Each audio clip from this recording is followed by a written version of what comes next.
Welcome to the Del Walmsley Radio Show.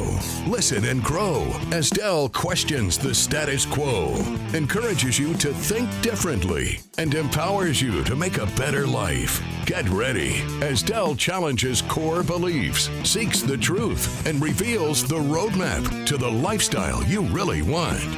And now your host, multi-millionaire, national award-winning investor, CEO and founder of Lifestyles Unlimited, Del Walmsley.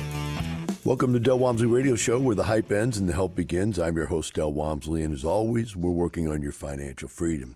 Today is Tell Del Tuesday, and with us here today, we have one of our members that has done something that I think some of you is going to find rather interesting. You know, a lot of people think that in real estate it has to be taxes, tenants, and toilets, and you're out there, you know, busting hump, doing all the stupid stuff that your grandparents did to have a rental house, or even maybe you did to have a rental house. But there is another way. And if you can get into a program like Lifestyles where they actually have some rules and regulations around what you can and can't do in these deals, syndications can be a way to be completely passive in everything you do. Now, keep in mind, if you don't have those rules and regulations, if these people can do whatever they want to do, then your situation in these syndications is such that they're going to take most of the profit, leave the very small amount of the profit, and they're going to put all the risk back on you. So if they lose all your money, the deal loses all the money, they lose all your money, not their money. So it's very important you understand that what I'm about to present to you, this syndication stuff, is done within the rules and regulations of our group, which are in place to protect what we call the passive investor. That's the person that's not doing the deal. That's the person that's just investing their money. So having said that today, we're going to introduce a lady here today that has, believe it or not, 18 multifamily communities she's a part of, 2,528 units, and has already sold 3 properties with 264 units.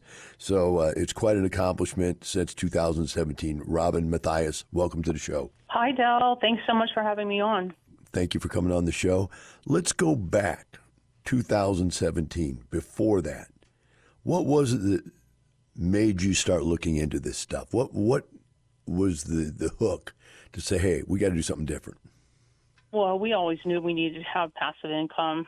You know, we knew our military retirements. Eric and I both, served 20 years. We knew that wasn't going to be enough to sustain our lifestyle. So, working in corporate America, both of us, grueling hours. And early 2000s, it was, we need to do something else. We'll be doing this till we're dead, And we bought some single-family homes, and, we did everything wrong.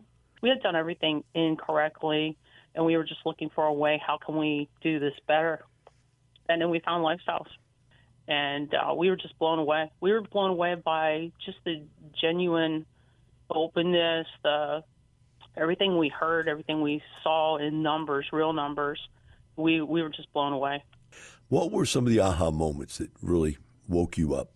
Well, again, just how to buy single families correctly. That first day, all single families, how to find homes. We were just, hey, go to an agent, real estate agent, buy something off the MLS, or go to a builder, buy new construction. All of that was just flawed belief.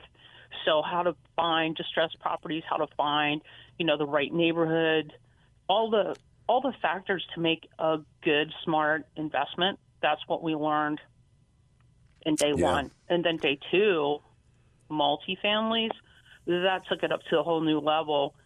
And I was just like, yeah, we can do this immediately.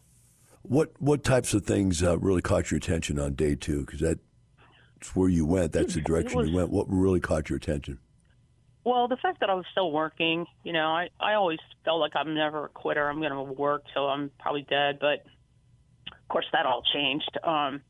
And just the whole model of passive investing, investors come together, you select a lead, you make sure the property that is being acquired meets all your criterion. Do you want cash flow? Do you want, big equity gain? How do you want your finances to flow? We looked at those returns and we were just like, yeah, what's our stock portfolio doing? What's our IRAs doing? we remember periods where we were losing tens of thousands of dollars every quarter. It got to where I couldn't even look at our quarterly statements without just having a panic attack. So as you looked at these deals, did you and your husband, or by the way, was it just you doing it, or were you and the husband both involved?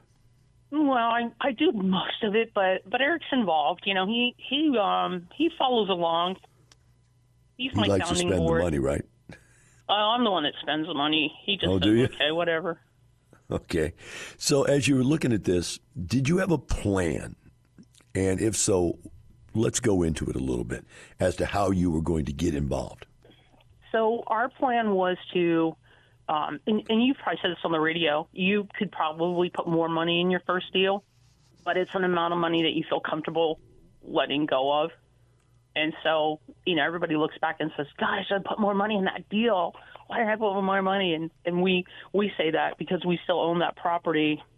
But our goal was, let's continue to do this passively. My career was, on fire and still working really hard. So we thought, well, if we can get to 1 million, let's invest $1 million. And listening to you, Dell, you said, plan overall about a 10% return. So if you want 100,000 a year, you got to have $1 million. So that was our initial goal. We've exceeded that goal. Once you get there, then you find out other people who are 4 million invested and more, and you're like, I can do that. Well, if you keep making money, you can, right? Yep, and so exactly. It's important that the deals make sense and make money. Let's talk about how you separated the money out. I mean, I'm a firm believer in small one to start with, but I also am a firm believer in small one continuously. Because if I own my own deal, like the most I've ever put into a deal myself was $9 million, but that was on my own deal. Yo. I'm not going to mess my own deal up, right? So I know that even if I had trouble with it, I could at least sell it. I could do something to save the day, right? But I've never put more than $100,000 in any passive deal I've been in. I've been in many of them. How did you divide your money up? So we got in our first deal in December of that year, 2017. We put in $25K. In 2018, and I'm the queen of spreadsheets, so I'm looking at the numbers right in front of me. In 2018, we invested $375K. Gotcha. In 2019, $150, and it went all the way up to 2021. We had a paid-off mortgage, and we felt comfortable just leaving our mortgage alone. But then it's that opportunity cost, right? The debt equity. So when we cashed that out in 2021, we ended up investing more than $650,000 in passive deals. Pulling it out of your house, your personal residence? Yes. Yep. Yeah. Cash out refi. Plus, just reinvesting the distributions. I think we had a sale or two back in 2020, maybe. Yeah, it says you had a sale here back in 22, 2 in 21 and 1 in 22 is what it says on your resume. There you go. Yep. Then you would have it. I have to switch sheets, but yeah, that was money that we just went ahead and took, and 2 in 21 and 1 in 2022. Yep, and we just reinvested that money. So that was how much was that? That was $275,000. Okay, that's a big difference there. Sorry, I forgot the zeros. So let's talk about the mortgage thing for a second, because that's always an interesting one to me. The spread. To make sense of this, because it makes all kinds of sense to take the money out and go invest it and make 100% return, right? That's all day long. But to take the money out and put it into a passive deal and or multiple passive deals, you have to first know that, is this passive deal going to put out enough to cover the mortgage payment now, right? Which you didn't have before. At least the interest part of it anyway. The principal and the taxes are still there anyway, but just the mortgage part of it, interest part of it, I'm sorry. And or do these deals make it up by just having a great, refinance out, pulling out a bunch of capital tax-free or selling tax-free? How did you see that? Did you track it? Because if you're a spreadsheet girl, did you track what your money did from coming out of your house to the spread? Because you had to pay something. And if you got it back then, the interest rates were pretty low, I think, right? Yeah, interest rates are really low. And so we just knew the opportunity cost of not taking that money was greater than what we were going to end up paying. Like, we refinanced at 2.875. So that's nothing. Anything less than 3%, they say, is free money. So we knew we would make more than 3% on any deals we got into. Yeah, that's true. It's an interesting point that you brought that up. I haven't heard that one in a long time, but the reality behind that is if inflation is 4, if you're borrowing money at 3, you're paying it back at less than what, to 0 is what it basically comes down to. It's inflated away by 4%, and you're paying 3% on it, man. You're getting the money for free, really. If you just stuck it somewhere else, it would make that money free to you. So that's a good point right there. It also has the benefit of now you have an asset that's appreciating. Now you have mortgage reduction. Now you have tax benefits. So we'll talk about those when we come back. We'll be right back with Robin Matias and the Del Walmsley Radio Show.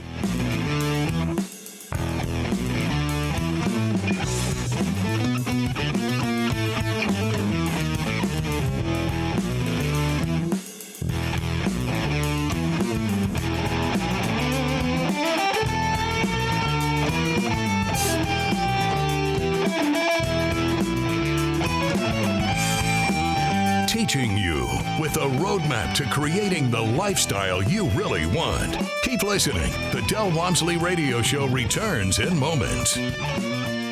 Are you caught in the hamster wheel of life, day in and day out looking for a new solution? Well, today you can take action to retire in 5 years or less. How? Passive income through real estate investing. And the team to help you? Lifestyles Unlimited. For more than 33 years, our team of successful educators and mentors teach folks just like you the roadmap to retirement through real estate. Learn from the best. Lifestyles Unlimited. Known for the systems and support to help you real estate retire. Just like Chad and Lisa. Having the consulting team, having other avenues within your whole system, is what's made y'all successful. Everyone is there to guide you to be successful. So it's just up to you to get off your butt and do it. Do it. Take action today with this introductory offer. 2 years for $297. The Lifestyles Unlimited Financial Freedom Program. Go to GiveMeTotalFreedom.com. GiveMeTotalFreedom.com. Enter code 2024. Join and learn with Lifestyles Unlimited at GiveMeTotalFreedom.com. Code 2024. You're hearing the Del Walmsley Radio Show. Want more life-changing knowledge? Access our podcast and listen on demand at lifestylesunlimited.com under the radio tab. Now your host, Del Walmsley. Welcome back to the Del Walmsley Radio Show. With me here today on Tell Del Tuesday is Robin Matias. And Robin, let's talk about building up that cash flow to where your passive income finally caught up to your W-2 income. And what moves did you make? Did you retire first? Your husband retire first? What happened? Well, yeah. So I think like in let me look at my spreadsheet again. 2021 is when it exceeded our budget, and like my income. It replaced my income completely. Eric was already retired, so I kept working. And if you probably don't remember, you talked to so many people, but in February a year ago, you had me on your show because I had gotten laid off from corporate America in December of 2022, and so that was a shock that I was laid off.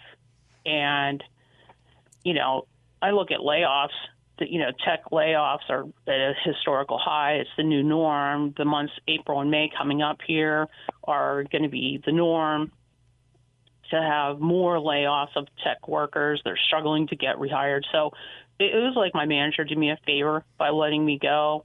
And, so I just filled up all my white space and started traveling all last year and this year. And so our income was already replaced like for several years. And just by reinvesting, it just gave us that cushion to live our lifestyle. For those people out there that have never felt this, what's it like to have somebody pull your plug and say, you're done, I'm sorry, goodbye? Yeah, I mean, you have a financial plan and you anticipate, a certain amount of income. And I made a really good salary. And, yeah, I mean, people can go back and listen to the radio show last February. And then I was also on on the stage at the expo last year to get to tell my story. But we just knew we needed passive streams of income. We knew the corporate, it's a joke. We talk about the rat race and, we travel a lot, and then I come home, and when I go walking, I listen to your radio shows. I binge listen. I listen to people who still work, and Jill, that was me. I thought I would work because I loved what I did. I love my customer, but hands down, the worst day on vacation is 100% better than any day at work. I've never heard it put that way. That's a good one. I like that. The worst day on vacation is better a day of work. I mean, it's just like I listen to people and they're genuine. Like, so you know who you are, the listeners out there. You're still working. You love what you do, but you can get that plug pulled at any time with no warning. And you're just like, whoa, now what do I do? Well, we never had that worry. We were like, freedom, cool. Gee, I have all these months of white space now. No toting a laptop on vacation. No, meetings at 7 p.m. and logging in to talk to my guys over in Ukraine at 7 a.m. And it was just so freeing.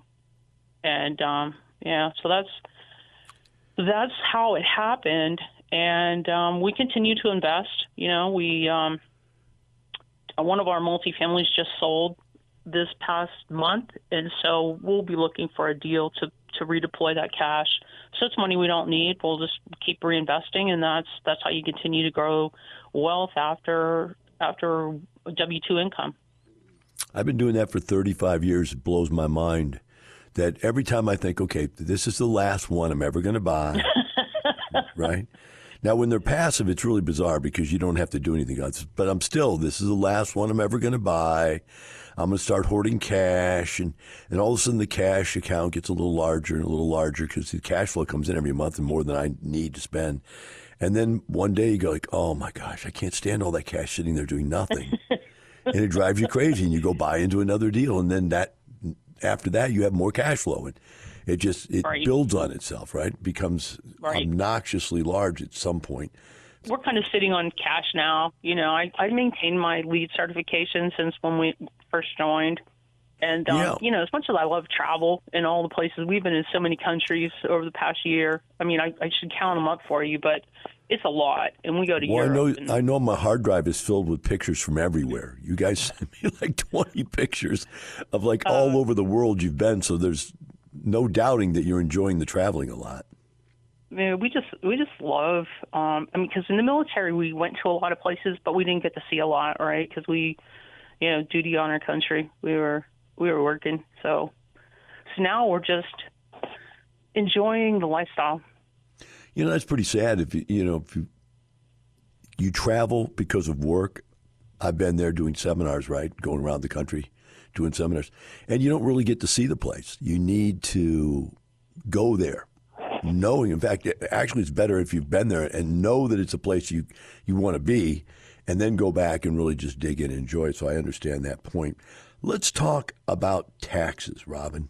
Since you're a spreadsheet person, what has this done to your taxable income situation? Well, I'm anxious to get all my K-1s and really get a sense of this year. But like last year, we got money back when I still had W-2 income, from 2022, right? So 2023 taxes from 2022. So this year's taxes, I'm looking for a big fat refund. So our taxes went from paying probably 30-some%, tax bracket to minuscule. And it's funny because, now I don't work, so we have less income, taxable income, but then all of the passive write-offs from multifamily, the depreciation expenses. I think last year we were carrying something like 750,000 of. That's carry forward loss, I think you're speaking about. Yeah, that's probably the right terminology. Yeah. Sorry, And by the way, for those of you listening to this out there, that's not real losses. That's accumulated depreciation that you couldn't use against your earned income because you have no earned income. And you're going to run into that. But what you're going to do with that, Robin, is save that until somebody sells something and you got a capital gain. Then you're going to wipe the capital gain out with that. So exactly. Yep, exactly. So our taxes, we're going to pay nothing. We're going to get money back. Absolutely. Which is a cool thing. It is, but if you're not earning any earned income and you have all the income passive is all covered by depreciation, at some point all you're going to do is carry it forward until somebody sells something. Yep. Some of the top passive investors in our group have told me they've lived for 10 years and never paid taxes because it just keeps carrying forward, and somebody sells something and you think, okay, I'm going to have to pay capital gains, and boom, it's wiped out. So. I've seen some of your instructors showing their tax returns and their check from Uncle Sam. It's significant. Yeah, pretty impressive, that's for sure. So now that you've got to this point, you've got it figured out that over time your income is going to grow. There's no need to go back to work because it's going to get better and better and better the rest of your life. What is interesting you? What is the itch to get out there and do an IRO deal, which is, by the way, IRO stands for Independent Real Estate Owner, to go do a deal by yourself? What is that itch coming from? So all this time I'm thinking, and I listen to you, you got to continuously do something. And this year, like every month we're going somewhere and traveling somewhere, but we're going to continue to stockpile some cash to where we're looking for a deal. And Eric keeps reminding me, well, Rob, if you're going to do a deal, you can't be traveling. You got to be there. And I'm like, yeah. So part of me, I'm on the scale saying, do I really want another job? Because, it's work. Or do I want to just, collect passive income and do nothing or do what I want? Robin, have you ever looked into deals outside of lifestyles to see the difference in all the fees and the costs? And I have. You mentioned some of your proteges who went and started their own companies. I listen to them, and I laugh because they steal your ideas, and then I look a little deeper, and it's like, yeah, this is not the real deal. Lifestyles is the real deal. Yeah, thanks for that. I appreciate that. It is funny because they don't have the mentors, they don't have the educational background. The millions of dollars I spend on an educational system, the millions of dollars I spend on the mentors, they've got like one guy, That's all there is. So that's right. That's reality. Let's go. I would like to ask this question. It's a little more specific, but you've already answered it in one form. I'm going to change it. You said your friends don't believe your story. You don't even try to tell them the story anymore. What happened with, and I always love this part, what happened with your employers when you said you're going to retire? I mean, well, your employers laid you off, though, right? So that's kind of an opposite reaction.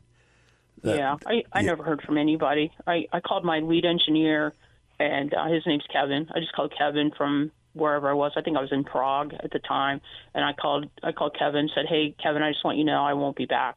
I've been terminated. And he was totally shocked.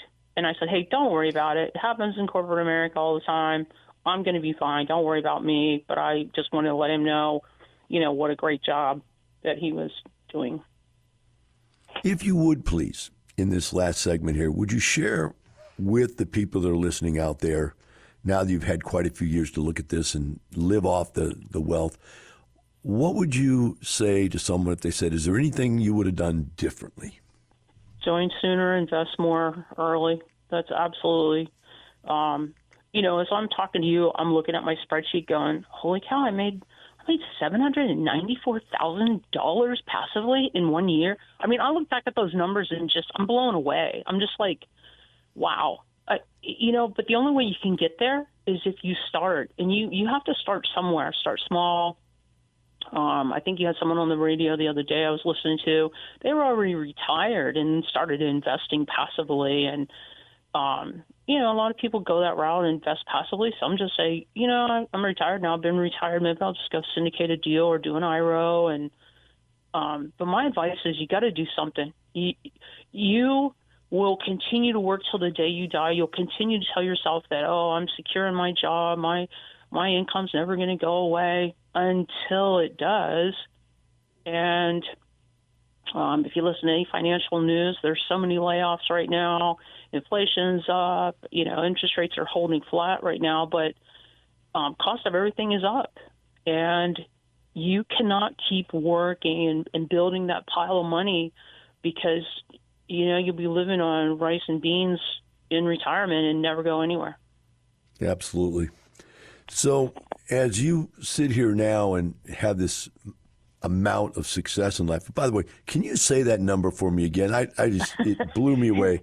How much was that you made in 1 year passively? Please say that again. Passively, in 2021, $794,336.08. That is unbelievable. That is unbelievable. Now, you can't be living on that much money, right? Well, we just flipped it, of all those, we put 655 of it back into multifamily investments. I'm not sure what we did with the rest. Probably just live our lifestyle. I did buy a new truck. Of course, I finance everything, 0% interest, but, with all the EV, whatever, I was like, I'm going to go buy a big V8 four-wheel drive because I can. And, I've had it for a couple years now. I don't even have 3,000 miles on it. But I have it because I'm afraid I won't be able to buy one. Isn't that silly? But no, it's not silly. Someday that will be the case. But right now, you can still get them. But I have one. And I laughingly, Robin, I say this all the time. I don't know how people exist without owning a pickup truck. And people live in New York going, you're insane. We don't even have cars. But to me, you want something. You got to go pick something up. You throw it in the back of the pickup truck, and you don't put it in your pristine, expensive car, right? I've seen people with couches on top of their cars and, holding something out the window of the car, just insanity. But to me, it's a thing. But again, the four-wheel drive part is there's a little Texas in us, right? That we want a four-wheel drive pickup, but I have one. Yep. It's important. So what do you think is important for you to focus on in the future? You've only got 1 minute left here. So what do you think is interesting and important for you guys to focus on, to stay focused on as you continue to do this? Well, we try to set up a legacy, right? We want to have something for our 4 kids. We still keep all our grandkids in all their clothes, shoes, everything, boots, winter clothes, school clothes. That's what we do for our kids to help them out, and we've done that since they were born till they graduate high school. Then they're kind of on their own. We want to continue to just live our lifestyle because we don't want to go to the zip line toting an oxygen tank, right, or in a wheelchair. We're just going to go live our life and enjoy life because you don't know when your number's up. I mean, I had the near-death experience. You've had it. Anyone who hasn't had it, it can happen at any time. And time is one thing you can never get back. So you've got to do what you want to do, what's important to you while you can do it. Absolutely. I really appreciate you coming on and sharing the stories with us again. And I'll have you on back again in the future, I'm sure. But I will share with you as we go to break here that I put on Facebook the other day a picture of a hearse pulling a trailer. And I said, this is the new will. I'm taking it all with me, right? But you can't. So you might as well enjoy it while you have it, especially if you can share it with your kids. Thanks again, Robin, for coming on. And the rest of you out there, remember this. Robin, myself, everybody here. It's not the money. It's a lifestyle. Have a wonderful day. We'll see you tomorrow. The information and opinions you hear on the Del Walmsley radio show are those of the host, Del Walmsley, his guests, and his callers. The Del Walmsley show is for entertainment purposes only. Please consult a professional regarding your personal investment needs. Nothing presented on the Del Walmsley show constitutes an endorsement, recommendation, offer, or solicitation to buy or sell any product or security.